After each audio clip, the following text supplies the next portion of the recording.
Assalamu alaikum and welcome. This is the only way up. And today's topic is the Commonwealth discussion on repatriations.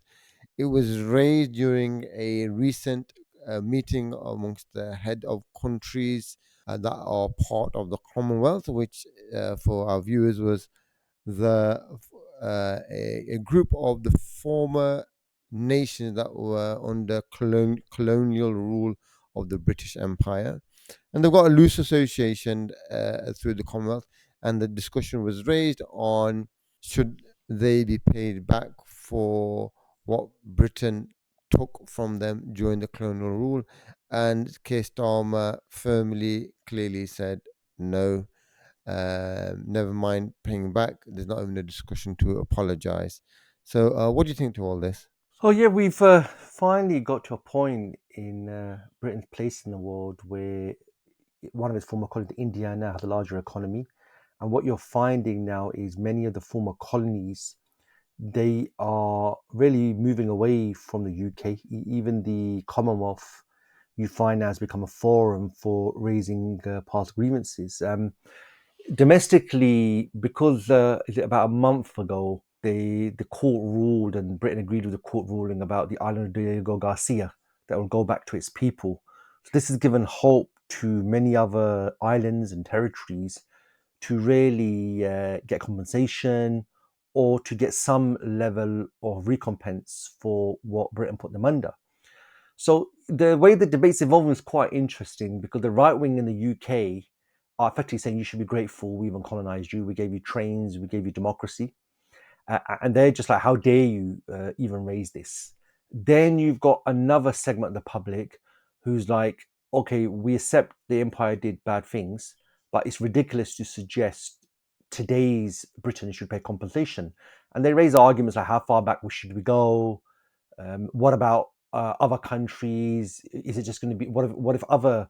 Because obviously Britain's imperial history was quite long. It raises a whole a tinderbox. And then you've got others who recognise the role of the British Empire in the past, that it was really bad. And they're talking about compensation through investment today, through education. So, not financially, but Britain helping in different ways. So, it looks as though this is going to turn into a bit of a, if you love your country, you're a patriot, you've got to stand on your feet and stand against this. Whilst you've got others now who feel the history of this country has been so bad for a while that we need to give apology. So we saw in Canada, they apologized to what they did to the indigenous people. So the interesting thing is obviously in terms of the Caribbean islands, you had slavery, which was turned into a commercial venture, and it was done at an industrial scale. Slavery has existed throughout history, never the scale and the scope that the British turned it into. So literally, Britain will sell things to in Africa, or they'd go to Africa and literally buy. Well, they would pay for slaves, but these were people who were literally just captured. These were then shipped over to the Caribbean and sold over there in return for sugar, tobacco, and other exotic products. So you had this whole enterprise that was going on. When it came to an end slavery, what actually happened is everybody was involved. The royal family, Barclays, all the top names you can think of, even the politicians. And actually, what the British government did, they compensated them for ending slavery. So they didn't give compensation to slaves, they gave it to the slave owners for the income they're going to lose on now. And the cost of this compensation was so high, the government only paid off this debt in 2015. So what that shows you, Shani, is money is available when you want to pay. Money is available when you actually need it.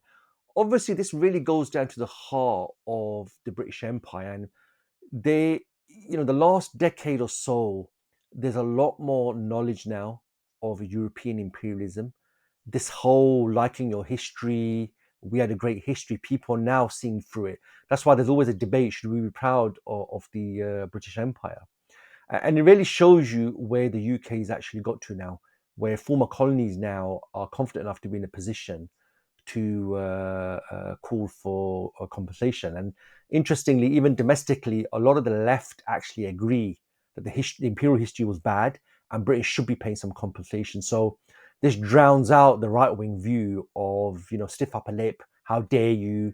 So you saw the two contenders for the Tory party.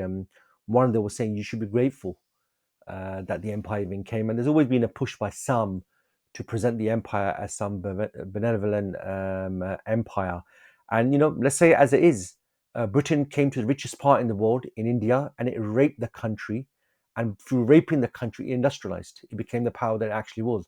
Colonization wasn't some benevolent thing where we've come over and we just come to help people. We built your railways. It was fundamentally a occupation. You enslaved the people, and because you did it in such a systematic and organized way, it's called colonialism. And it is what it is. There's no way around it. And European colonialism was very unique. The scale, the scope, the global nature, how they organized it, funded it, what they did to indigenous people. I mean, genocide might be a term that's come after World War II, but if you look at that definition, you could apply that multiple times over to what Britain, France, Germany, Russia, Spain, Portugal, all these countries actually did. Yeah, and I get the case for repatriations and the claim and the voicing and raising it as an issue.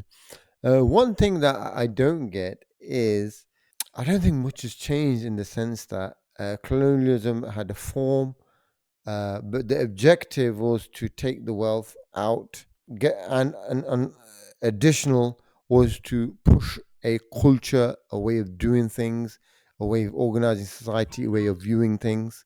So Christianity was pushed. A lot of Africa lost its historical culture, its legacy, what they were about, and they were replaced by dictatorships and quote unquote democratic rule.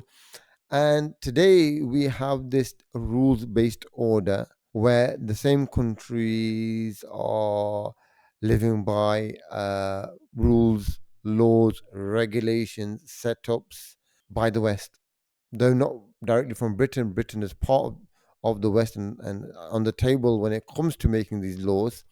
But the World Bank, the IMF, the UN, the G7s, the G20s of the world, the African nation countries, all these institutions are running off the global rules based order, which again is forcing these countries to specialize in certain products, which means they're not self-sustaining in other products. They're forced to adopt laws, commercial laws, banking laws, transactional laws, financial laws, legal laws, civil laws, criminal laws that abide by the UN charters, the conventions, by the ICCs, international institutions, uh, and a lot of corporate multinationals are taking resources from there. Botswana, a key example, highly the biggest producer or the biggest mining of diamonds in the world, and one country pretty much one company, sorry, pretty much owns all the diamonds that come out of the ground in Botswana. So though I can see the repatriations is very very hard and brutal, but I think if we were to transport ourselves in the future and we will look back at this area, we will look at this area of the global based rules based order as very oppressive, uh, taking wealth, subjugating people, pushing values in the very same way as the colonial era. Yeah, so I think there's just a lot more awareness now of what really happened in history. All the attempts to present the empire as a positive thing, it brought values to these areas of the world. It civilized the barbarians. People have seen through it now. There's a lot of research into this and a lot of awareness about this now, even in the West. So it's actually very difficult for them to promote it. And that's why, inevitably, because the European powers where they are today is on the back of the enslavement and the raping of their countries. I mean, interesting thing, if this was going on today, they'd be pulled up at the Hague. So if they can be pulled up at the Hague today, why can't they do it for that period? So the one faction, they are arguing that, look, we recognize our past, so let's come up with how we can help you minus compensation. So they're talking about help in investment in education, investment in institutions, all these sort of things. And that comes back to what you were saying, that again, this is going to allow the West to really have influence, continue their influence. And colonialism never really ended; it just changed its form. It just changed from direct colonization with occupation forces and regimes to indirect, where they put families into power, they put a general into power, they've put a political class into power, and these are loyal to them still. And as a result, that means they don't have to directly occupy them. They won't get accused of oppression, but it still continues in modern form via finance and some of the things you mentioned, the international based order, which is taking a bit of a taking a bit of a hit at the moment. So I think this really showed there's a lot more awareness about it. And actually, Britain's in no position just hit these back. What you're finding, I find Keir Starmer struggled. He said no, like he has some authority. But what you're finding is others can see that this isn't going away. And because Britain was one of the largest colonial nations in history, there's lots and lots of people, lots and lots of territories today that can come back. Look at the Aborigines in Australia, where genocide was committed amongst them. And that was because of the white settlers that Britain put there. We find the same thing with the Zulus in South Africa, where British settlers came originally and then Dutch settlers came as well.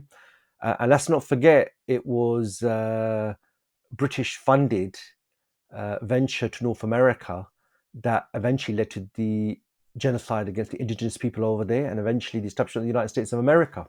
So, these things are very, very relevant today. You can't just put it into some historical context and leave it there. There are countries who are still, despite having all the resources and mineral wealth, they can't move forward because of the legacy of colonialism. So I don't think it's going away. And I suspect more and more countries will come forward and they will call for and ask for compensation. So another problem on the plate Yeah, of the government absolutely amongst its true. many other problems. And Jazakallah khair for your thoughts, and Assalamu alaikum wa rahmatullahi wa barakatuh.